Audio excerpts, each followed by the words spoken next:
Si pour beaucoup de joueurs, la Super Nintendo fut le terreau privilégié au développement des plus grands RPG, quelques titres de légende virent tout de même le jour sur les machines de Sega.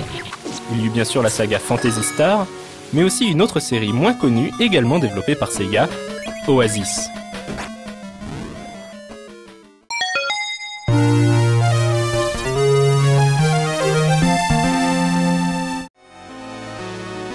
Il y a bien longtemps, deux sorciers s'affrontèrent à l'aide de puissants bracelets magiques. Le bracelet d'or servait la lumière, le bracelet d'argent, les ténèbres. Aujourd'hui, le royaume d'Oasis court à nouveau à sa ruine car le bracelet d'argent a trouvé un nouveau porteur. Le bracelet d'or jette quant à lui son dévolu sur Ali, le jeune prince du royaume. À partir de ce moment, Ali va devoir trouver les 4 génies du bracelet d'or pour contrecarrer les noirs desseins du porteur du bracelet d'argent.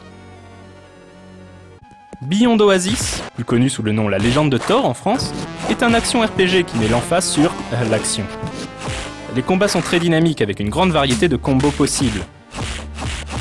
Le jeu demande aussi d'utiliser ingénieusement les pouvoirs magiques du bracelet, dérivés des 4 éléments d'Aristote que sont le feu, l'eau, la terre et l'air, pour résoudre diverses énigmes. Graphiquement, le titre est beau. Les décors sont colorés, les sprites grands à l'écran et les animations stylées. De plus, on y retrouvait une bande-son très atmosphérique, composée par Koshiro Yuzo, qu'on ne présente plus et qui fit preuve d'une grande implication dans le développement du titre. Ce jeu difficile, sorti tardivement sur Mega Drive, est considéré comme l'un des derniers grands hits de la 16 bits de Sega.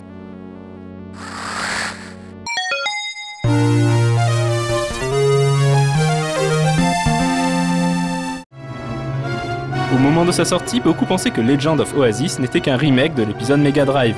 Que nenni! Il s'agit en fait d'une préquelle à la légende de Thor. On n'y incarne pas Ali, mais un certain Léon. En tout point similaire graphiquement, mais bref.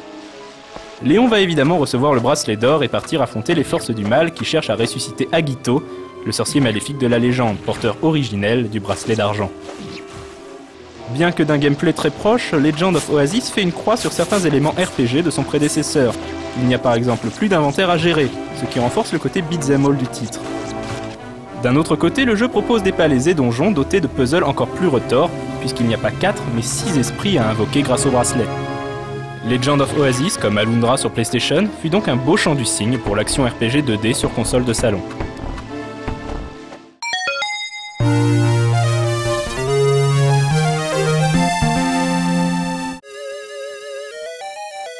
Que les puristes ne crient pas au scandale, bien sûr, Defenders of Oasis n'a pas de lien direct avec les deux autres.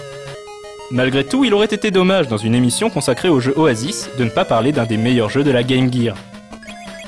L'histoire de Defenders of Oasis s'inspire des anciens mythes persans. Depuis la nuit des temps, le royaume de Shanadar, fondé par le héros Jamsid, a lutté contre les forces du mal menées par Ahriman, le sorcier des ténèbres. Bien qu'Ahriman ait été banni du monde des vivants, le royaume est de nouveau en grand danger. En effet, des forces conspirent pour libérer cet être maléfique et provoquer un nouvel âge sombre. Le joueur incarne le jeune prince de Shanadar. Après que son père, le roi, ait été trahi et assassiné, il se voit obligé de fuir au loin avec pour seule possession un anneau magique renfermant un génie, son premier allié, dans sa quête visant à reprendre son royaume et botter le derrière velu du mal. Décidément, la vie de prince virtuel n'est pas de tout repos. Defenders of Oasis est un RPG nippon tout ce qu'il y a de plus traditionnel, avec combat au tour par tour, gain d'expérience, belle princesse et autres poncifs du genre.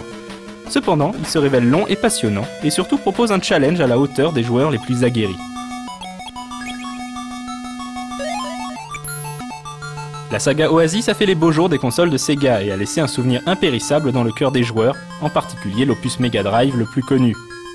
Mais que cela ne dissuade pas les plus curieux d'essayer les deux autres jeux, qui demeurent une halte bien rafraîchissante dans les sables brûlants du rétro gaming.